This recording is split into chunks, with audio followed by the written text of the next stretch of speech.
நண்பர்களுக்கு வணக்கம். நண்பர்களே, இன்று நாம் 3 முக்கியமான நடப்பு நிகழ்வுகளை பற்றி காண இருக்கின்றோம். எம்ஏஜி டிஎன்பிஎஸ்சி அகாடமியிலிருந்து உங்களுக்கு நடப்பு நிகழ்வுகள் வழங்கப்படுகின்றன. நண்பர்களே, இந்த மணிப்பூர், மிசோரம் என்பது வடகிழக்கு மாநிலங்கள். சரிங்களா? இந்த மணிப்பூர், மிசோரம்ன்றதுல இந்த மணிப்பூர் அப்படிங்கிறது ரொம்ப ரொம்ப ரொம்ப ஒரு குறிப்பிட்ட நாட்களாக நாம் கருத்தில் கொள்ள வேண்டிய ஒரு மாநிலமாக உள்ளது. ஏன் அப்படின்னு கேட்டிங்கன்னா, மே 2023 அந்த வருஷம், அந்த மாதத்தில் மைத்தேயி, குகி இந்த 2 இனத்தவர்களும் பெரும்பான்மையான இனத்தவர்கள் மணிப்பூரில் உள்ளனர். இந்த மைத்தேயி இனத்தவர்கள் ஓரளவு சமூகத்தில் ஒரு உயர்தட்டு மக்களாக உள்ளவர்கள். குகி இனத்தவர்கள் ட்ரைப்ஸ், அதாவது பழங்குடியினர். இவர்களுக்கும் அதாவது மைத்தேயி இனத்திற்கும் இடையே ஒரு சிறு மோதல் உருவாக காரணம் என்னவென்றால், அரசாங்கமானது குகி பழங்குடியினரினுடைய அந்த பழங்குடியினர் அப்படின்ற அந்த அந்தஸ்தை மைத்தேயி இனத்திற்கும் பகிர்ந்தளிப்பது போன்ற ஒரு சட்டத்தை இயற்றுவதாக அங்கு சொல்லப்பட்டது.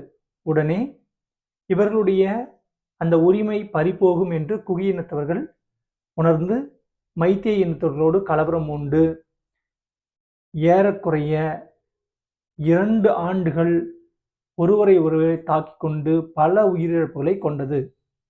மிகவும் நம் இந்திய திருநாட்டில் ஏற்பட்ட மிகவும் அவமானமான ஒரு நிகழ்வாகும். ஏனென்றால் இந்த இரு இனத்தினரும் தங்களுடைய உயிரிழப்புகள் அளவுக்கு அதிகமாக ஆனதற்கு காரணமே அவமானம் என்று நான் கூறுகிறேன். அதை நம்மால் தடுக்க இயலாமல் சென்றது ஒரு கஷ்டமான ஒரு சூழ்நிலைதான். சரி நண்பர்களே, இது பழைய கதை.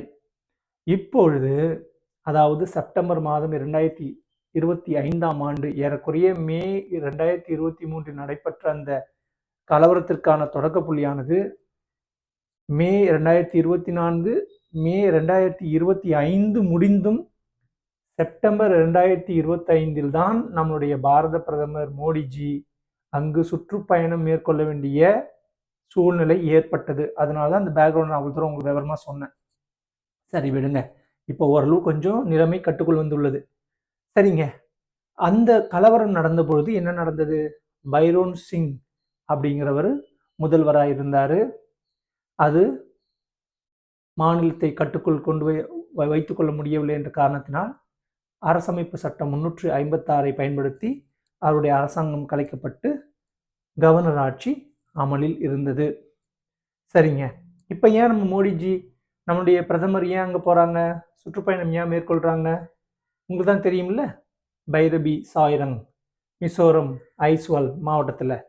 அப்போது அங்கே இருக்க அந்த பாலத்தை திறந்து வைப்பதற்காகவும் இந்த மணிப்பூர் மற்றும் மிசோரம் அந்த மாநிலங்களில் சில நலத்திட்ட உதவிகளை அறிவிப்பதற்காகவும் அங்கு சென்றார். அதற்காகவே இந்த விஷயங்களை நாங்கள் எழுதியிருக்கேன். சரிங்களா? அடுத்து பார்க்கலாம் வாங்களேன். நான் முதல்வன் உயர்வுக்கு படி. நான் முதல்வன் திட்டம் உயர்வுக்கு படி. சரிங்க, இந்த நான் முதல்வன் திட்டம் யாரு இந்த உயர்வுக்கு படின்ற இந்த நிகழ்வை நடத்தினார்கள்? அதுக்கு யார் மூல காரணம் அப்படின்னா, தமிழ்நாடு திறன் மேம்பாட்டு கழகம் மற்றும் மாவட்ட பள்ளி கல்வித்துறை. சரிங்களா? இவங்க 2 பேரும் இணைந்துதான் நான் முதல்வன் உயர்வுக்கு படி அப்படின்ற அந்த திட்ட முகாமை செயல்படுத்தினாங்க, அந்த வழிகாட்டு நிகழ்ச்சியை செயல்படுத்தினாங்க. சரிங்க, இந்த நான் முதல்வன் திட்டம் பார்த்தீங்களா, அது எப்போ தொடங்கப்பட்டது அப்படின்னா மார்ச் 1ஆம் தேதி 2022. சரி, என்னதாங்க அது ஸ்பெசிஃபிக்காக சொல்லணும் அப்படின்னா, தமிழ்நாடு இளைஞர்கள் மற்றும் மாணவர்களின் தொழில் சார்ந்த திறன் மேம்பாட்டிற்காக இந்த நான் முதல்வன் திட்டம் கொண்டு வரப்பட்டது. சரி, அதனால என்ன நடக்கும் அப்படின்னா, that is the skill based training program that meet the current demands and trends of the industry. அதாவது தொழில் துறையில என்னென்னலாம் தேவைப்படுது, என்ன மாதிரிலாம் ட்ரெண்டுகள், அதாவது இப்போ என்னன்னா நடந்து கொண்டிருக்கின்றது, இப்போ எதிர்கால தேவைகளுக்கு என்ன என்பதை மாணவர்கள் மத்தியில, தமிழ்நாடு இளைஞர்கள் மத்தியில அவர்களுடைய திறனை மேம்படுத்துவதற்கான ப்ரோக்ராம் தான் இந்த நான் முதல்வன் திட்டம். சரிங்களா? சரி, இதனால என்ன நடக்குங்க அப்படின்னா, நம்ம தமிழ்நாட்டில் இருக்கக்கூடிய இளைஞர்களுடைய வேலை வாய்ப்பு உயரும். தொடர்ந்து எல்லாரும் வேலைக்கு போவாங்க, படிச்சுட்டு போவாங்க, ரொம்ப ஸ்கில்ஃபுல்லா இருப்பாங்க அப்படின்றது தான் இதோடைய நோக்கம். சரி, அங்க என்னென்ன சொல்லி தருவாங்க? கோடிங், ரொபாட்டிக்ஸ், தகவல் தொழில் தொடர்பு, மொழித்திறன் மற்றும் வங்கி பணிகள். சரியா? இந்த மாதிரி விஷயங்கள் எல்லாம் ஸ்கில்டா இருக்கிறதுக்கு அங்க ட்ரைனிங் கொடுப்பாங்க. சரிங்க. அடுத்து நம்ம பார்க்கலாங்களா? உங்களுடன் ஸ்டாலின். சரி, உங்களுடன் ஸ்டாலின் பார்த்தீங்கன்னா, இந்த திட்ட முகாமை வந்து ஏறக்குறைய 3 கட்டமா நடத்துனாங்க. சரிங்களா? சரி. இந்த உங்களுடன் ஸ்டாலின் வந்து எப்போ இத தொடங்குனாங்க அப்படின்னு பார்த்தீங்கன்னா, அதாவது எப்போ தொடங்கி எதுவரை முடிவடைஞ்சது அப்படின்னு பார்த்தீங்கன்னா, ஜூலை 15, 2025 முதல் நவம்பர் 2025 வரை ஏறக்குறைய, அதாவது ஏறக்குறையன்னு சொல்ல வேண்டாம், 3 கட்டமாக, சரிங்களா, சிறப்பு முகாம்களை நடத்துனாங்க. ஏறக்குறைய 10,000 சிறப்பு முகாம்கள் நடத்துனாங்க இந்த உங்களுடன் ஸ்டாலின் அந்த சிறப்பு முகாம்ல. சரி, அது என்னதான் பெனிஃபிட்டுங்க, இதனால என்னென்ன அப்படின்னு பார்த்தீங்கன்னா, ஃபார் எக்ஸாம்பிள், இந்த தமிழ்நாட்டில் இருக்கக்கூடிய கடைக்கோடி மக்களுக்கும் அரசு துறை சேவை, சரிங்களா, அரசு துறை சேவை அல்லது திட்டங்களை அவர்கள் இல்லங்களுக்கு அருகிலேயே கொண்டு போய் சேர்க்கணும்.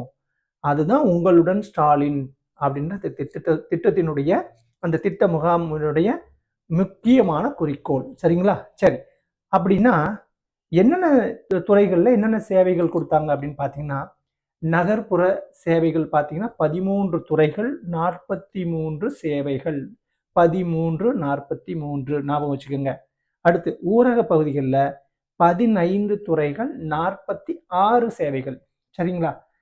இப்போ இந்த 15 துறைகள், 46 சேவைகள் ஊரக பகுதிகளில் கொஞ்சம் அதிகமா இருக்கு. நகர்ப்புறத்தை விட கொஞ்சம் ஊரக பகுதியில ஒரு கொஞ்சம் அதிகமாக காணப்படுகிறது. சரிங்களா?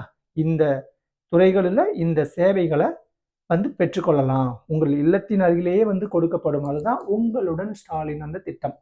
எக்ஸாம்பிளுக்கு பாருங்களேன், மகளிர் உரிமை தொகை, ஜாதி சான்றிதழ், பட்டா மாறுதல், இருப்பிட மாறுதல், பெயர் மாறுதல், அதாவது பெயர் மாற்றம்.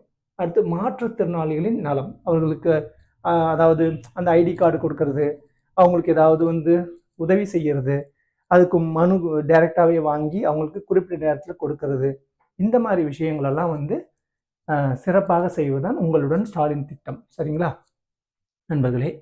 நம்முடைய சேனலை நீங்கள் ஃபாலோ பண்ணுங்க.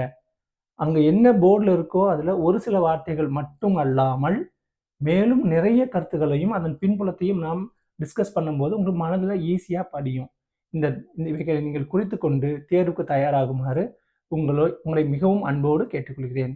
நன்றி, வணக்கம்.